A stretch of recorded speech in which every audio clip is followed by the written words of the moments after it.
Bienvenidos a un nuevo capítulo de Prefacio Especial Crímenes. Hoy recibimos a Santiago Albisati, un periodista que ya tiene 3 libros en su haber y que, aunque ha escrito sobre historia y filosofía, hoy nos visita para hablar de su primera ficción. Muerte en el Museo cuenta la historia de un egiptólogo inglés que visita nuestro país para analizar el ofrecimiento de conducir un museo. Pronto se verá envuelto en un terrible drama policial por el asesinato del decano. Todos tienen algún motivo para asesinar al Dr. Poiré. La misión de Robert Harris será descubrir quién tiene las manos manchadas con sangre, cómo y por qué.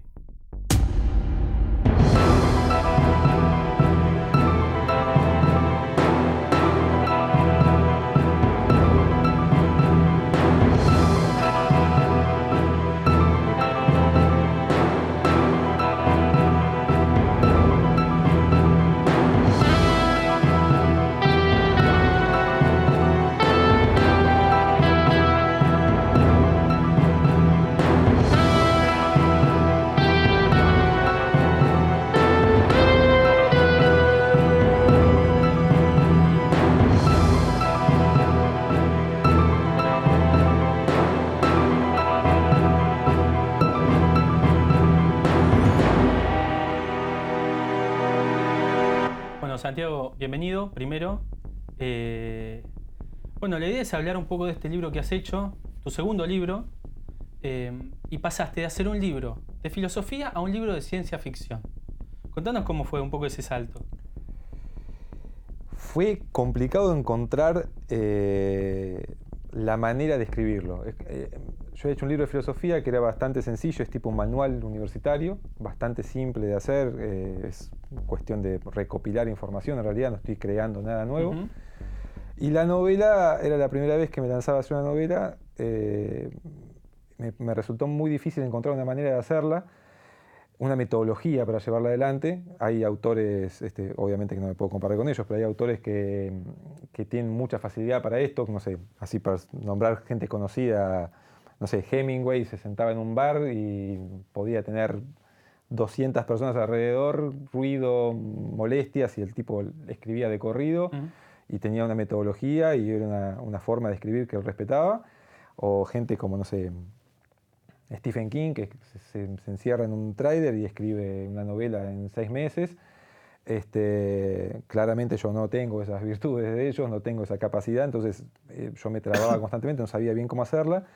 Y lo que se me ocurrió hacer como un ejercicio literario en realidad, porque la novela esta surgió más como un ejercicio para mí mismo que con la intención de que sea una novela o se comercialice, sino nació de ese modo. Lo que se me ocurrió hacer fue lo que se llama un whodunit inglés, que es como muchos la llaman una literatura de aeropuerto, que es las novelas de Agatha Christie o lo demás, que es básicamente un crimen. Todo comienza con un crimen que ocurre en un determinado lugar, casi siempre son ámbitos cerrados.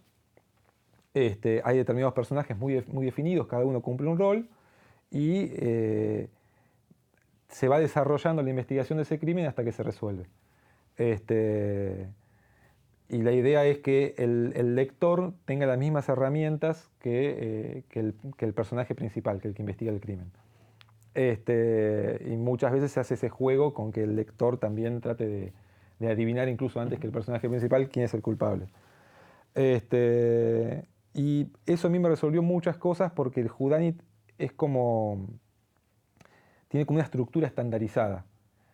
Vos tenés que armarte la estructura de lo que vos querés escribir y después volcás ahí la historia y ya está todo como armado, como un molde que viene. Claro, yo lo primero que pensaba al pensarte a vos haciendo el libro es, él se va a fijar, va a empezar a leer cómo armar una novela. Me imagino que vos por ahí tenías algo en la cabeza, pero te imaginaba buscando el know-how, digamos, ¿no? Busqué muchísimo, muchísimo. De hecho, he comprado libros. La mayoría de los autores, para mi sorpresa, los autores más conocidos, han escrito hasta libros sobre cómo escriben. Por ejemplo, uno de los que más me sirvió es uno que escribió Stephen King, que se llama Mientras escribo. La primera parte del libro el tipo cuenta un poco de su vida y demás, pero toda la segunda parte el tipo cuenta exactamente cómo escribe, cuál es el proceso de él para escribir una novela. Cómo él se le ocurre un tema, el tema él lo deja a propósito que duerma, no es que enseguida se pone a hacer algo con eso, lo deja porque él cree que la memoria y la mente funcionan como un filtro natural. Si la idea es buena, se la va a volver a acordar dentro de un año. Si no se acuerda más es porque no servía esa idea. Y después él cuenta cómo hace su proceso, que está lejísimo de lo que hice yo, pero está buenísimo porque empieza incluso a darte un montón de herramientas literarias y cosas que él utiliza, como, no sé, ser más económico con las palabras,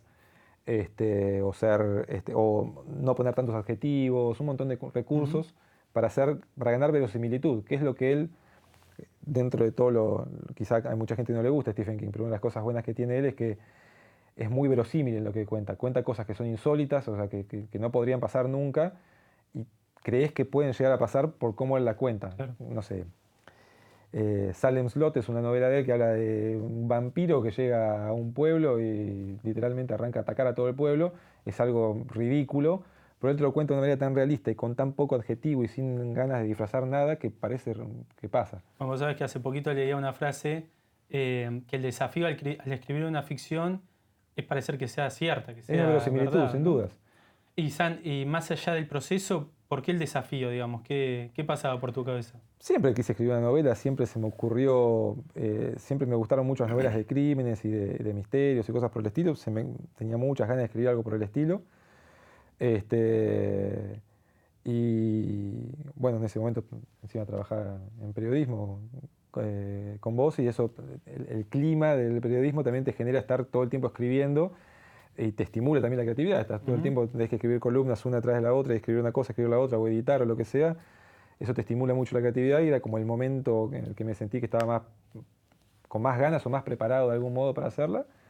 Y nada, me largué a hacerla por eso. Y el proceso sí de creación de los personajes, yo sí lo que vi, porque te conozco, es que hay mucho de vos, ¿no? En la historia. Y uno siempre pone cosas, creo que es imposible no poner algo tuyo en una novela, por más, no sé, capaz que Borges le salía, a mí ciertamente no me sale, creo que es imposible no poner algo tuyo en las novelas. Yo los personajes lo que hice fue, con respecto a los lugares que describo, son todos lugares que a mí particularmente me motivan desde lo personal, que son los que a mí me gustan, entonces eso me servía como motivación para escribir esos lugares. No sé, está el Museo de la Plata, que es un lugar al que hasta el día de hoy, cuando tengo tiempo libre y no tengo nada para hacer, capaz que voy. Me gusta el bosque de La Plata, me gusta todo ese ambiente. Y los personajes en realidad están basados en muchas personas que conocí, en profesores que tuve, en, no sé, la abuela de un amigo, El carácter, decís vos. el carácter, la manera, no tanto la manera de hablar, porque yo lo que traté de hacer es que sea una novela que ocurre en la actualidad, pero todos los personajes parecieran extrapolados de la década del 30. O sea, todos hablan como la década del 30, Claro. todos se visten como la década del 30. Yo lo que hice, de hecho, fue elegir un año puntual, que es 1936. Caprichosamente. Caprichosamente, y ver cómo se vestían en esa época, cómo hablaban en esa época, cuáles eran las costumbres, qué tomaban, qué comían, costumbres hasta para comer, no sé, antes de comer se juntan a tomar un whisky, después comen, después de comer se toman, no sé, la mayoría de esa gente, la que tenía una buena posición económica, tenían gente que incluso vivían con cama adentro, entonces empecé a armar personajes que eran, no sé, una persona que trabajaba, que te abre la puerta, o que te sirve la comida, o que te prepara el café en la terraza para que cuando termine de cenar vayas a tomar el café afuera. Ese tipo de cosas que las basé todas en 1936, y no sé por qué, y así la armé. Bueno, te gusta mucho el tema de la indumentaria, de los trajes y demás, por ese lado se entiende un poco, ¿no? De hecho, bueno, el otro día te contaba, hace muy poco me fui a comprar una máquina de escribir, o sea que es algo que ya ni se fabrica, pero me gustaba, o sea, me atrae mucho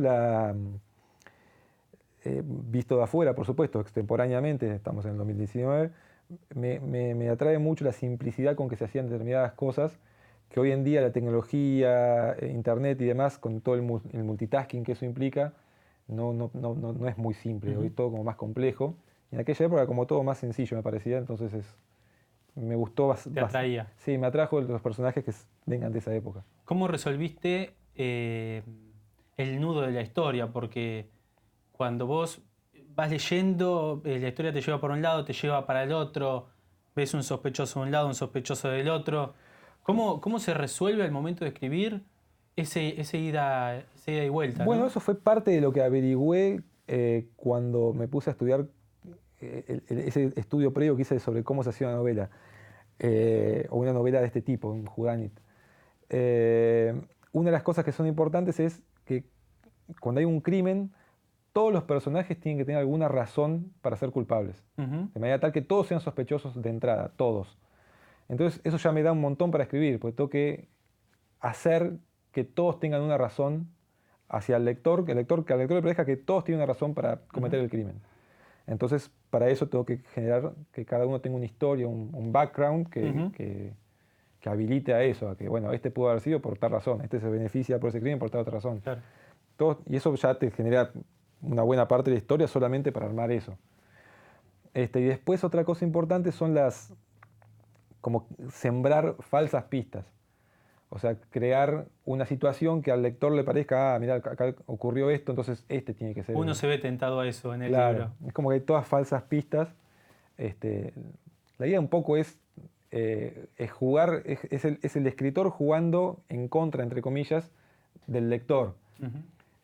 Yo ya sé quién lo hizo y te tengo que hacer que vos llegues hasta el final sin saberlo y que cuando llegues te sorprenda. Claro. Entonces todo el tiempo tengo que armar una estrategia para que te pase eso. Claro. A veces pasa, a veces no. Me ha pasado gente que lo leyó y que me dice, no, yo en el capítulo 2 ya sabía que...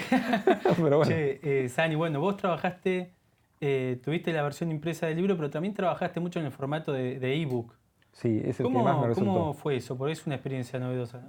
Para mí es algo que, así como me quejo de la tecnología, creo que es algo que es importantísimo utilizar hoy en día. Y esto es algo que también le dediqué bastante tiempo para armarlo. Lo cierto es que las editoriales, a diferencia de lo que ocurría hace 40 años atrás, que vos te dabas maña escribiendo, te parecía que estaba bueno algo que estabas haciendo, lo enviabas a una editorial y en la editorial iba a haber una oficina con una persona leyendo lo que envían para ver si es bueno o no. Eso ya no existe más. El negocio del libro impreso se achicó muchísimo, por ende las editoriales van a lo seguro, van al autor que ya conocen, al autor que ya saben que vende libros, no buscan autores noveles, salvo a través de un premio muy importante como puede ser el premio Alfaguara o el premio Clarín. Si ganás alguno de esos premios, sí te van a hacer te van a publicar un libro. De lo contrario, no buscan autores nobles, no existe más esa oficina donde recibían manuscritos de gente desconocida, porque el negocio se achicó muchísimo. De manera tal que si vos querés publicar un libro, lo cierto es que o ganás un concurso importante, es una opción, o lo autopublicás con una de las editoriales a las cuales les pagás y te lo publican, pero lo cierto es que eso lo más probable que pase es que termina dentro de una caja 200 ejemplares y que se los regales vos a tus amigos y eso es todo, es para darte un gusto personal, que está bien, no está mal, pero si querés que alguien lea lo que vos estás escribiendo, que lo lea alguien desconocido, ¿no? un pariente o... Claro, que trasciende esa barrera, digamos. Claro, creo que la tecnología es un aliado importantísimo. Yo lo que hice fue transformarla en un ebook con una editorial. Esa editorial la puso en venta en Amazon, obviamente no vendió ni un ejemplar, no vendió nada, porque ¿quién lo iba a comprar? Nadie lo conoce. Y lo que se me ocurrió a mí fue pedir el manuscrito de ese ebook, armar un blog gratuito, que por eso se puede meter y leerlo. Lo publiqué en ese blog y armé un sitio web de una página en Facebook para que la gente pueda, a través de Facebook, hacer un clic y meterse en la novela. Y eso anduvo espectacular. En muy poco tiempo tuve más de 6.000 me gustas en la página de Facebook, 1.000 y pico de comentarios, 4.000 y pico de me gustas en el enlace propiamente dicho. En el blog empecé a tener muchísimas visitas, gente escribiendo, mandando mensajes. Me llegaban a mí muchos mensajes privados, mails, mensajes de gente que yo nunca había visto en mi vida ni que yo conocía, preguntándome cosas o preguntándome cuándo voy a escribir la próxima, o que se habían encariñado con el personaje principal, cuándo sigue con otra historia, o mucha gente de La Plata que yo no conocía diciéndome, yo a tal lugar fui, o a tal otro también, o tal personaje me parece que es muy parecido a un tío que yo tuve, no sé. Está bueno, qué sé yo, y generó como una interacción que de otro modo no hubiese existido. El doctor Robert Harris, egiptólogo inglés de 54 años, daba las pinceladas finales a su discurso sobre el antiguo Egipto ante un grupo de arqueólogos y antropólogos argentinos en La Plata. Lo había hecho tantas veces que ya no leía sus notas. La nueva sala egipcia, del Museo de Ciencias Naturales de esta ciudad era pequeña, por cierto, pero había sido organizada con un impecable rigor científico. Se sentía cómodo allí, entre colegas y trozos del Valle del Nilo. Con el paso de los minutos, consideraba con mayor interés la alternativa de aceptar el cargo de director del museo y mudarse definitivamente a La Plata. A medida que las palabras continuaban saliendo en forma mecánica de su boca, su mente vagaba libre en un tópico a otro. Necesitaría alquilar una casa, en caso de aceptar la propuesta del decano, por supuesto. El hombre no parecía estar muy interesado en su propio museo, y por lo poco que había podido indagar hasta el momento, nadie parecía tenerle demasiada estima. Se trataba de un anciano muy rico, que había alcanzado el puesto sin haber ejercido jamás la docencia universitaria. Como todo anciano viudo y rico, acababa de desposar a una bella joven de 25 años, a quien lucía como a uno de sus relojes de oro. Faltaban ya pocas frases para la conclusión final, aquella que le había valido cierta notoriedad en el ambiente académico y el ofrecimiento del directorio del prestigioso museo. Sí, necesitaría una casa, prolija y bien ubicada, con un jardín de las dimensiones correctas, ni muy grande ni muy chico, para dedicarle sus momentos de ocio. Cultivaría narcisos y plantas aromáticas. Probablemente elegiría un pequeño espacio en las afueras de la ciudad, en algún barrio tranquilo y apetecible, como Gonet, su amigo argentino, un antropólogo con quien había compartido varios cursos en la Universidad del Cairo, vivía allí. Resolvió, de pronto, que le haría una visita. Necesitaría tantear el lugar antes de tomar una decisión. Era mejor analizar las decisiones antes de tomarlas. Llegó el momento de finalizar su discurso. Había aprendido a hacer una pequeña pausa, crear tensión y luego finalizar con las mismas palabras de siempre. Así, se detuvo a sorber un trago de agua, miró a su público, unas 2 docenas de docentes de la Facultad de Ciencias Naturales y Museo de la Universidad Nacional de La Plata, y dijo: «Es por todo esto por lo que nuestras excavaciones han dado resultados extraordinarios. Estamos en condiciones de concluir que el Nomo de Aruí, cuya capital Coptos era el centro comercial más grande de todo el Alto Egipto, se encontraba en realidad en la orilla derecha del Nilo, al norte de Tebas. Esto, como ustedes podrán notar, da por tierra las más establecidas teorías sobre la construcción de las 3 grandes pirámides de Giza y vuelve a abrir la puerta a una investigación que deberá ser recomenzada desde el principio. Muchas gracias». Bueno, o sea, el protagonista es un egiptólogo, Sí. Que viniendo de vos no me extraña también porque te conozco. Sí. Pero contanos un poco la historia de Robert Harris. A ver cómo llega a nuestro país, qué viene a hacer. Mira, lo que se me ocurrió, básicamente, justamente por esto que contaba, que era que me gustaba mucho el Museo de La Plata. El Museo de La Plata tiene una sala de egiptología bastante linda y que suelo quedarme ahí, perder el tiempo un poquito. Y por eso se me ocurrió que sea un egiptólogo, porque me parecía que la escena inicial del libro tenía que estar dada en la sala de egiptología, que de hecho es lo que ocurre. Claro. Después yo le agrego cosas, la sala en realidad es bastante chiquita en la vida real, en la novela es enorme, está llena de gente, hay mozos repartiendo un champán, o sea, es algo totalmente distinto a lo que ocurre en la vida real, pero la idea era esa. Y lo que se me ocurrió en realidad es que sea un egiptólogo, que tenga una vida interesante, que sea una persona que haya viajado bastante, que haya recorrido las pirámides, que haya metido dentro de las pirámides, que haya estudiado. Y se me ocurrió quizá hacer algo que hoy en día lamentablemente ya casi no se da, que es que un académico tenga una vida un tanto romántica, si se quiere, de viajes, de aventuras, de conocer gente, no sé, desde el café que toma, que no toma cualquier café, toma un café determinado, hasta lo que, no sé, el champán que toma a la mañana, o cómo se viste, o por qué vive solo, o que tiene maneja un auto de colección en vez de manejar un auto cualquiera. O sea, todas esas cosas que son cosas que me gustan a mí también. Claro. Medio que las volqué, es como un alter ego, es como lo que me hubiese gustado ser a mí. Claro. Y eso está bueno porque en parte es lo que te motiva a seguir escribiendo, a desarrollar el personaje. O sea, hay muchas cosas del personaje que ya las sabía, porque son cosas que yo mismo vengo pensando hace un montón, entonces es como que es muy sencillo volcarlas. Harris vino a Argentina por un ofrecimiento que le habían hecho para conducir el museo, ¿no? Claro, bueno, eso es una historia cierta. En el 87, si no me equivoco, el Museo de la Plata tuvo un periodo muy chiquitito como en el que mejoró un poquito la cantidad de visitas, se hizo más atractivo, porque como vemos que el museo está ahí en el límite. Para muchos es algo que es interesante y para una gran cantidad de personas es un lugar interesante, pero es aburrido. Y hubo un momento en el que recuperó un poco ese apogeo que supo tener 70 años atrás, y trajeron un egiptólogo, que ahora no recuerdo el nombre, que era muy reconocido, que había trabajado incluso en el Museo del Cairo, un tipo muy conocido, de mucho prestigio, y le habían ofrecido hacerse cargo del Museo de la Plata.